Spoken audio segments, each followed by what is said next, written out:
નમસ્કાર. આદર્શ એજ્યુકેશન સોસાયટીમાં આપ સર્વનું હાર્દિક સ્વાગત છે. વિષય વિજ્ઞાન અને ટેકનોલોજી, ધોરણ 9. પાકની જાતમાં સુધારણા.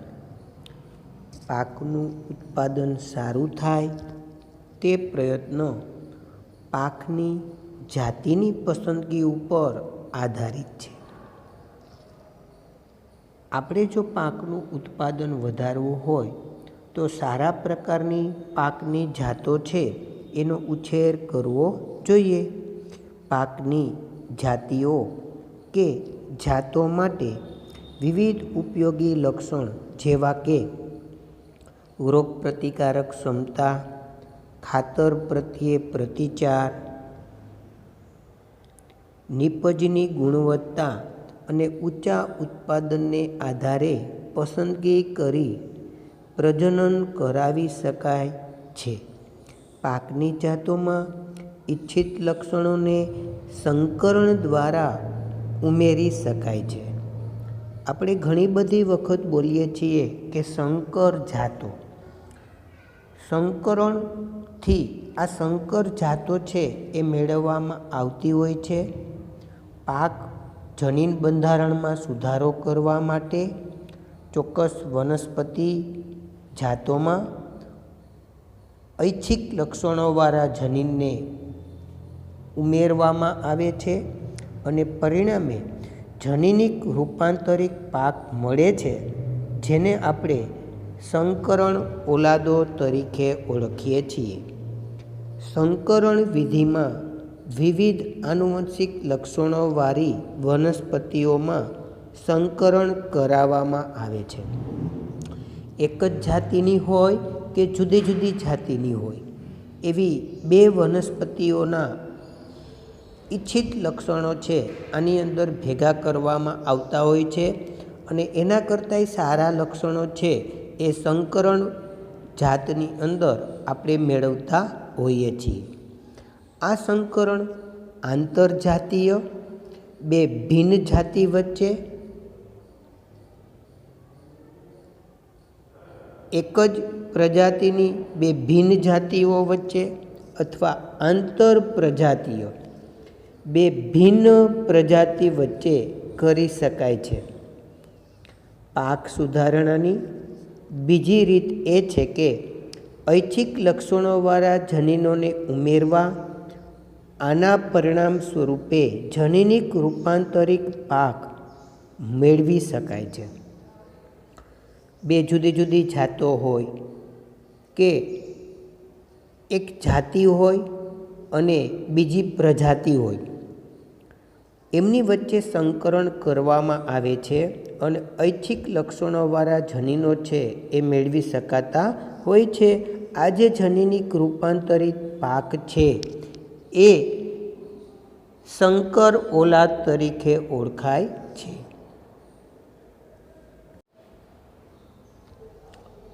અહીંથી એક પ્રશ્ન ખુલી રહ્યો છે કે પાકની નવી જાતો સ્વીકારવા માટે શું આવશ્યક છે તે જણાવો. નવી જાતોને અપનાવવા કે સ્વીકારતા પહેલાં આવશ્યક છે કે પાકની વિવિધ પરિસ્થિતિમાં જે વિભિન્ન ક્ષેત્રો કે વિસ્તારોમાં ભિન્ન ભિન્ન હોય છે તે સારું ઉત્પાદન આપી શકે છે. પાકનું સારું ઉત્પાદન મેળવવું છે, આ માટે નવી જાતો સ્વીકારતા પહેલાં વિભિન્ન વિસ્તારો અને ભિન્ન પરિસ્થિતિમાં એ સારું ઉત્પાદન આપી શકવા માટે સક્ષમ હોવી જોઈએ. ખેડૂતોને સારી ગુણવત્તાવાળા વિશિષ્ટ બીજની પ્રાપ્તિ થવી જોઈએ. જો સારી જાતો વિકસાવી હોય તો એ સારી જાતોના જે બીજ છે એ ખેડૂતોને એ પ્રાપ્ય થવા જોઈએ અથવા બીજ તે જ જાતિના હોવા જોઈએ જે અનુકૂળ પરિસ્થિતિમાં અંકુરણ પામી શકે. સારી જાતો જ્યારે વિકસાવવામાં આવતી હોય ત્યારે બીજ છે એની જાતિ બદલવી ન જોઈએ અને સાનુકૂળ પરિસ્થિતિમાં એ બીજ છે એ અંકુરણ પામી શકતું હોવું જોઈએ.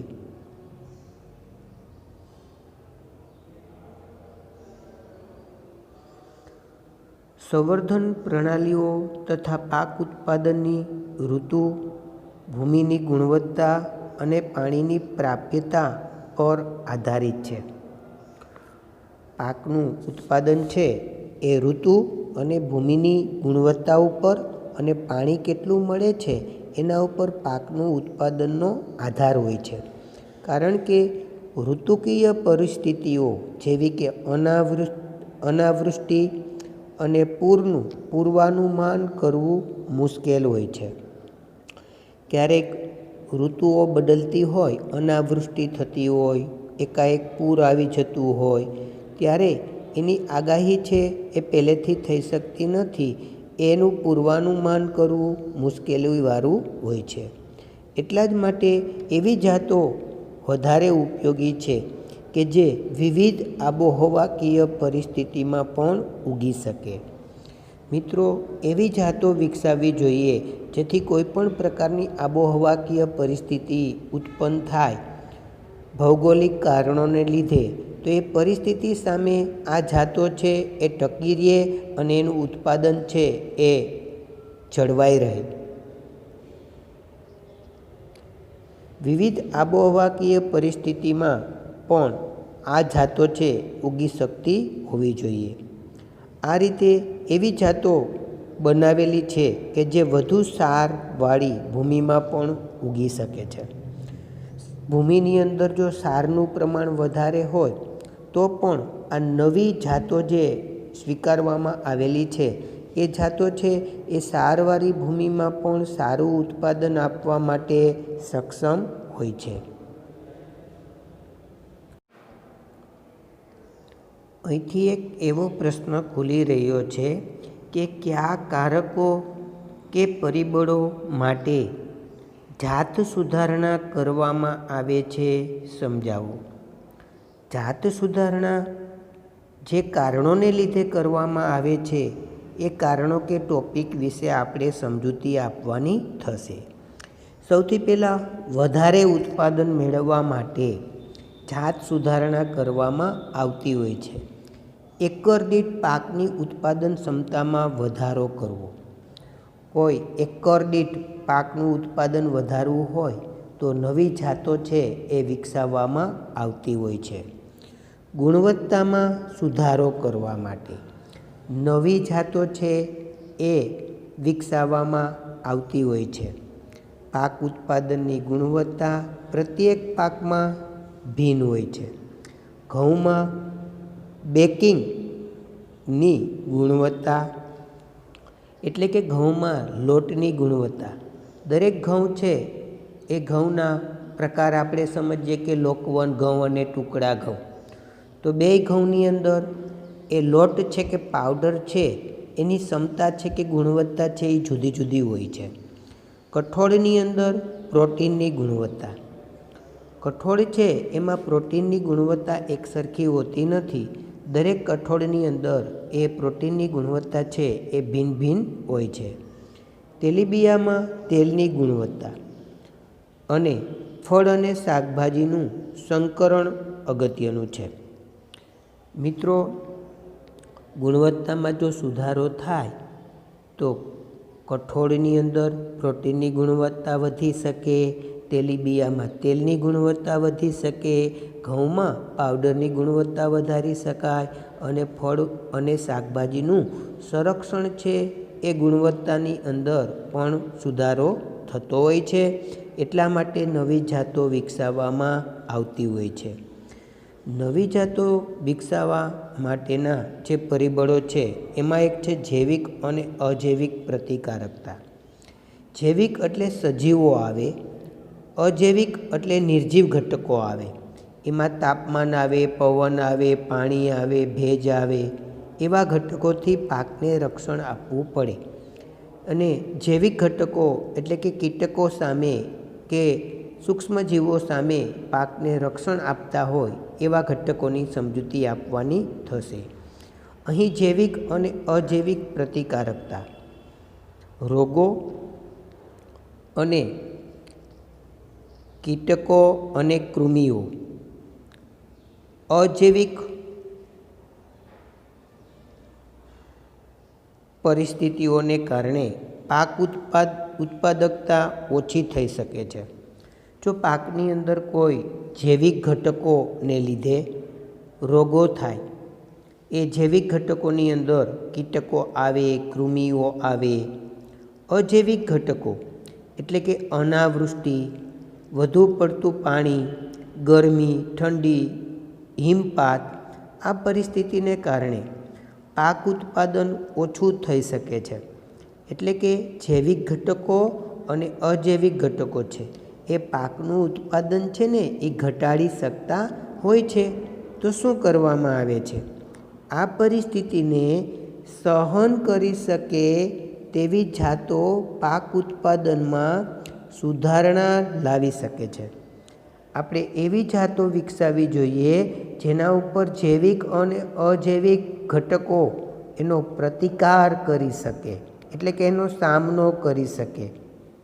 એવી જાતો વિકસાવવામાં આવે તો પાક ઉત્પાદનમાં સુધારણા લાવી શકાય છે.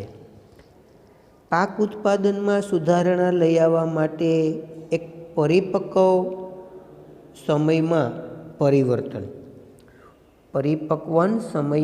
પરિવર્તન, પાકને ઉગાડવાથી લઈને કાપણી કે લલણી સુધી ઓછામાં ઓછો સમયગાળો થાય તે આર્થિક દૃષ્ટિએ ખૂબ સારું ગણાય.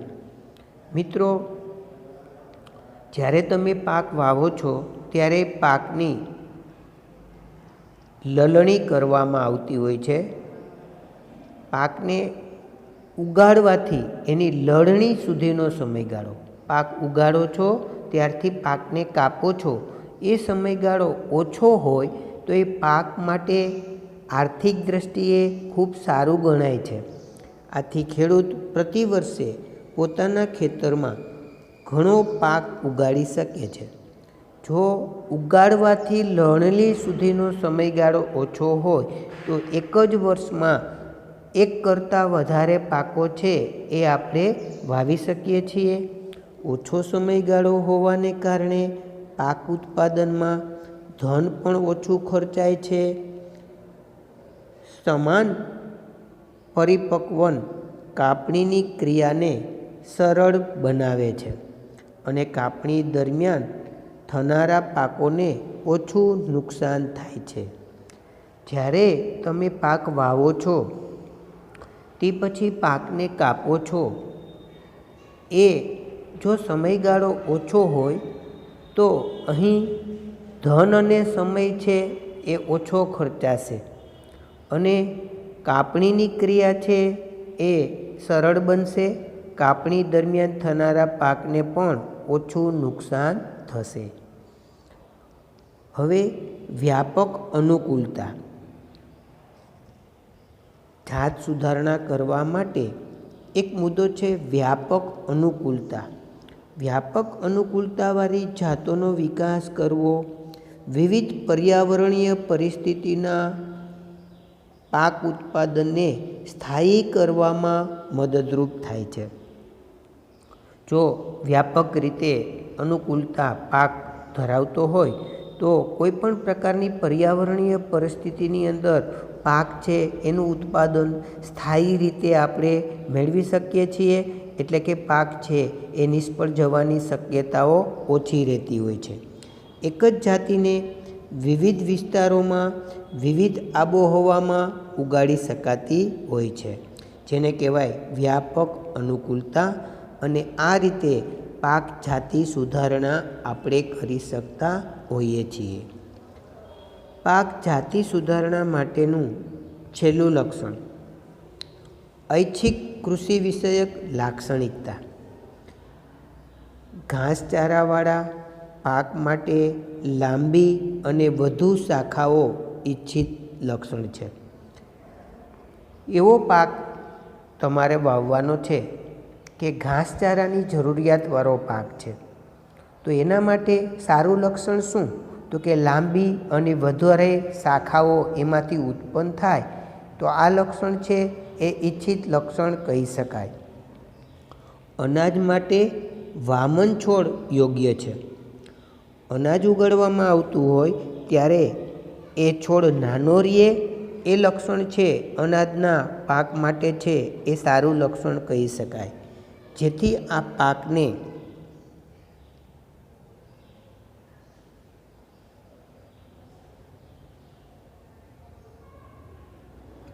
ઉગાડવા માટે ઓછા પોષક દ્રવ્યની આવશ્યકતા રહે છે. જો અનાજનો છોડ નાનો રહે તો એ જમીનમાંથી પોષક તત્વો છે એ ઓછા લેશે. આ રીતે કૃષિ વિષયક વિજ્ઞાનવાળી જાતિઓ વધારે ઉત્પાદન મેળવવામાં મદદરૂપ થાય છે. હવેનો ટોપિક છે પાક ઉત્પાદન વ્યવસ્થાપનો. પાકનું જે ઉત્પાદન થઈ રહ્યું છે એનું વ્યવસ્થાપન કરવાની જરૂરિયાત શા માટે પડે છે? અન્ય ખેતી પ્રધાન દેશોની તુલનામાં ભારતમાં પણ ખેતી નાના ખેતરોથી મોટા ખેતરો સુધી થાય છે.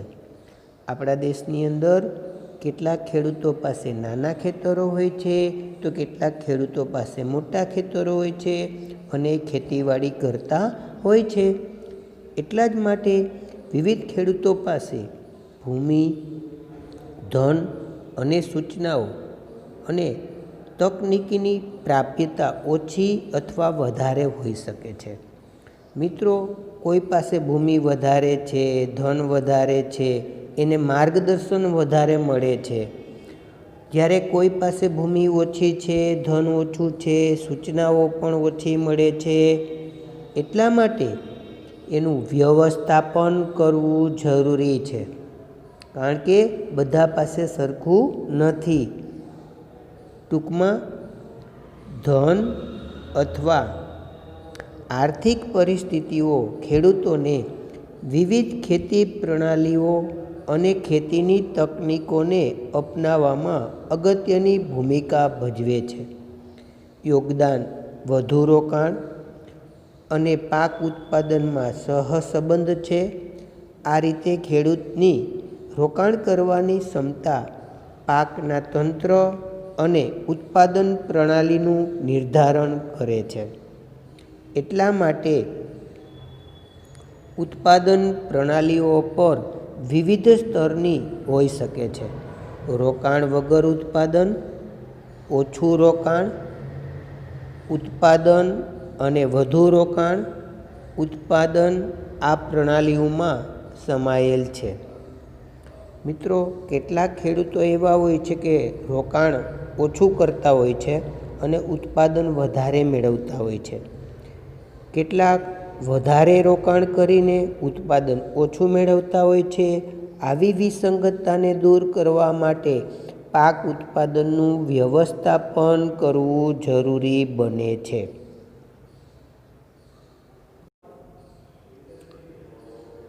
મિત્રો, અહીંથી એક પ્રશ્ન ખુલી રહ્યો છે જે પરીક્ષા માટે MCQ માટે પણ અને મુખ્ય પ્રશ્ન તરીકે પણ અગત્યનો પ્રશ્ન છે. પ્રશ્ન એવો છે, વનસ્પતિના પોષક તત્વો સમજાવો. જેવી રીતે આપણને વૃદ્ધિ માટે, વિકાસ માટે અને તંદુરસ્ત રહેવા માટે ખોરાકની આવશ્યકતા હોય છે, માનવ શરીરને કે જીવંત સજીવોની વૃદ્ધિ માટે, વિકાસ માટે કે તંદુરસ્ત રહેવા માટે ખોરાકની આવશ્યકતા હોય છે. તેવી રીતે વનસ્પતિની વૃદ્ધિ માટે પોષક તત્વોની આવશ્યકતા હોય છે. પોષક તત્વોની ગેરહાજરીમાં વનસ્પતિની વૃદ્ધિ છે એ પૂરતી થતી નથી.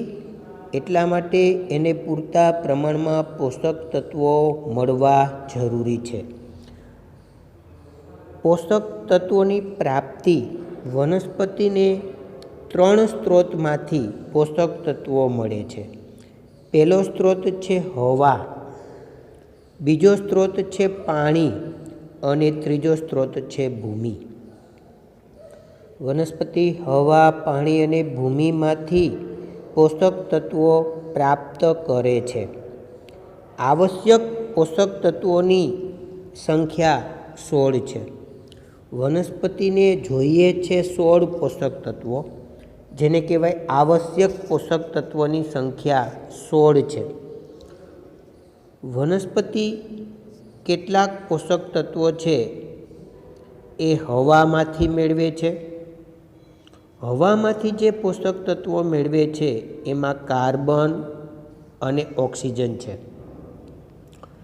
મિત્રો, હવાની અંદર કાર્બન ડાયોક્સાઇડ વાયુ છે અને ઓક્સિજન વાયુ પણ હવાની અંદર છે. માટે વનસ્પતિને 2 પોષક તત્વો હવામાંથી મળે છે, કાર્બન અને બીજો ઓક્સિજન. પાણીમાંથી હાઇડ્રોજન અને ઓક્સિજન.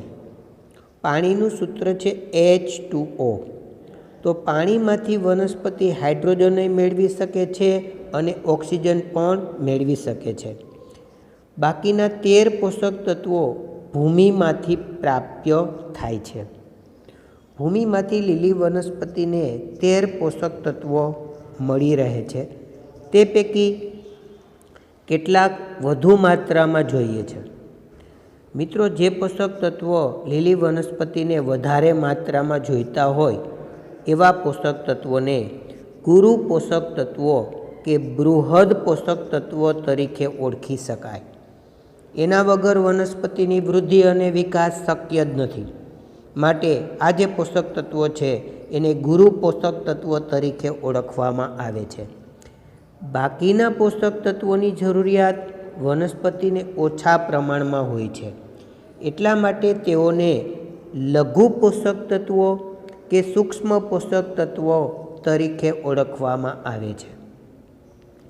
જે પોષક તત્વોની જરૂરિયાત ઓછા પ્રમાણમાં લીલી વનસ્પતિને છે વૃદ્ધિ અને વિકાસ માટે, એવા પોષક તત્વોને લઘુ પોષક તત્વો કે સૂક્ષ્મ પોષક તત્વો તરીકે ઓળખવામાં આવતા હોય છે.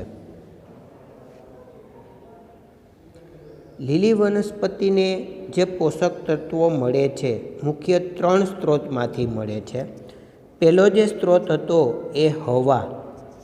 હવામાંથી જે પોષક તત્વો મળે છે લીલી વનસ્પતિને એ કાર્બન અને ઓક્સિજન. બીજો સ્ત્રોત હતો પાણી. પાણીમાંથી લીલી વનસ્પતિને હાઇડ્રોજન અને ઓક્સિજન મળે છે. પોષક તત્વોનો ત્રીજો સ્ત્રોત છે ભૂમિ. ભૂમિની અંદરથી જે પોષક તત્વો લીલી વનસ્પતિને ખૂબ વધારે પ્રમાણમાં જોઈએ છે વૃદ્ધિ અને વિકાસ માટે, એવા પોષક તત્વોને બૃહદ પોષક તત્વો કે ગુરુ પોષક તત્વો તરીકે ઓળખવામાં આવે છે.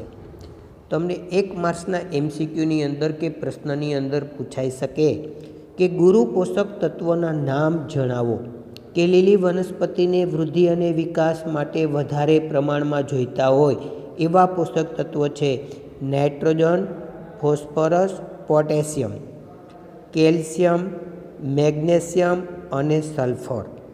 આવા પોષક તત્વોને ગુરુ પોષક તત્વ તરીકે ઓળખવામાં આવે છે. કેટલાક પોષક તત્વો લીલી વનસ્પતિના વૃદ્ધિ અને વિકાસ માટે ઓછા પ્રમાણમાં જરૂરી હોય છે. એવા પોષક તત્વોને લઘુ પોષક તત્વો કે સૂક્ષ્મ પોષક તત્વો તરીકે ઓળખવામાં આવે છે.